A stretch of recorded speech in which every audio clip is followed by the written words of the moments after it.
Oh, I loved it when I first gave my heart to Christ. I gave commands and things happened. I thought I was a strong man. Even things I didn't understand, when I made declarations, they happened. But after a while, I discovered God needed me to grow.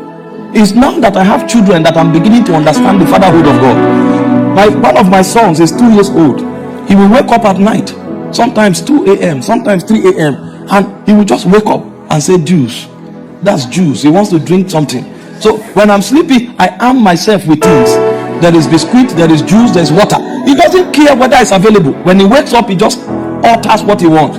If you don't supply it in 5 seconds, he will start crying and he will regret why it's not there. So the moment he wakes up and says juice, I'm serving him, I provide it, and he drinks and he goes back to sleep. Sometimes he wakes up, he says water. I will carry the water and serve. He's the boss.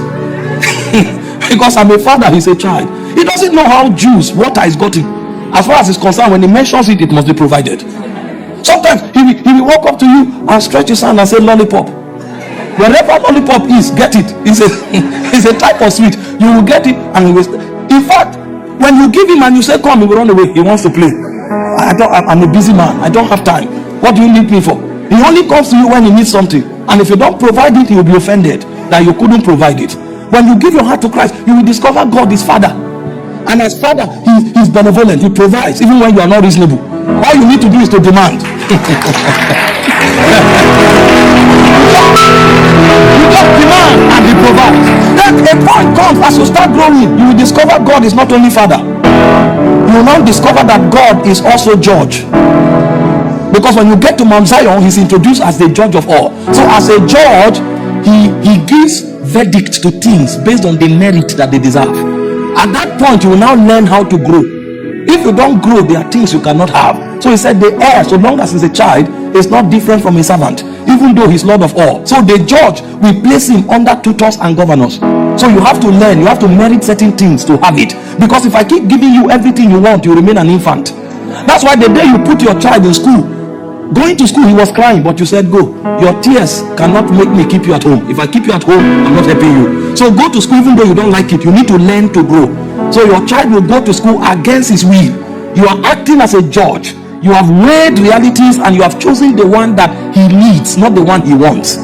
God is also a judge. And then you will still discover that God is called Master or Lord. As you grow, you keep discovering these things. That the things in your possession are not yours. You are a steward. He is the owner of everything, including your life.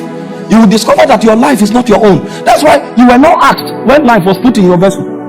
And when you are going back, nobody will ask you. If you have intimacy with him, he can give you knowings and inclinations that you will soon come back. But you will never, your permission will not be sought when you are taken back.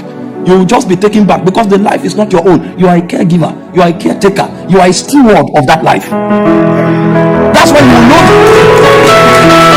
that God is Lord, He's Adonai, He's the master and the possessor of realities.